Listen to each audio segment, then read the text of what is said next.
হামলা চালাতে পারে ইরান। আমেরিকার গোয়েন্দা সূত্রে এমনই দাবি করা হয়েছে।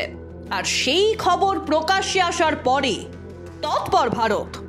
শুক্রবার বিদেশ মন্ত্রকের তরফে এই সংক্রান্ত বিবৃতি জারি করা হয়েছে। এই মুহূর্তে ইরান ও ইসরায়েলের ভারতীয়দের না যাওয়ার পরামর্শ দেওয়া হয়েছে। পাশাপাশি ওই দুই দেশে থাকা ভারতীয়দের অবিলম্বে দূতাবাসের সঙ্গে যোগাযোগ করতে বলা হয়েছে। সেখানে নিজেদের নাম নথিভুক্ত করার অনুরোধও করেছে বিদেশ মন্ত্রক। গত কয়েকদিনে দুই দেশের বিরোধিতা ঘিরে পারদ ক্রমশ চড়ছিলই। হামাসের বিরুদ্ধে গাজা ভূখণ্ডে ইসরায়েলের হামলার প্রতিবাদ জানিয়েছে ইরান। এদিকে সম্প্রতি সিরিয়ার রাজধানী দামাস্কাসে অবস্থিত ইরানি দূতাবাসে হামলা চালানোর অভিযোগ উঠেছে ইসরায়েলের সামরিক বাহিনীর বিরুদ্ধে।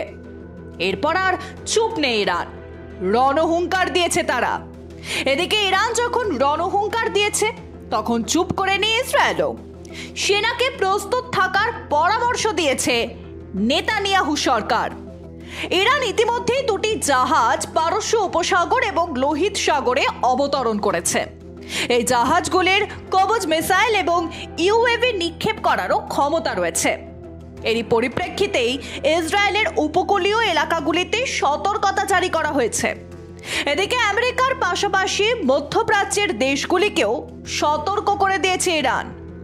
যুদ্ধে যারা ইরানের বিরুদ্ধে যাবে তাদের মারাত্মক পরিণতি ভোগ করতে হবে বলে জানানো হয়েছে। আমেরিকার গোয়েন্দা সূত্রে জানা গিয়েছে ইসরায়েলের উপর হামলা চালাতে পারে ইরান। উত্তর ও দক্ষিণ ইসরায়েলের আক্রমণ করতে পারে তেহরান।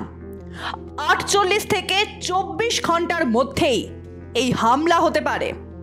আর এই খবর প্রকাশ্যে আসার পরই আগে ভাগে নিজেদের দেশের নাগরিকদের সতর্ক করে দিয়েছে আমেরিকা, ফ্রান্স, জার্মানি ও ভারতের মতো দেশগুলি। Bureau report, Ritam Bangla.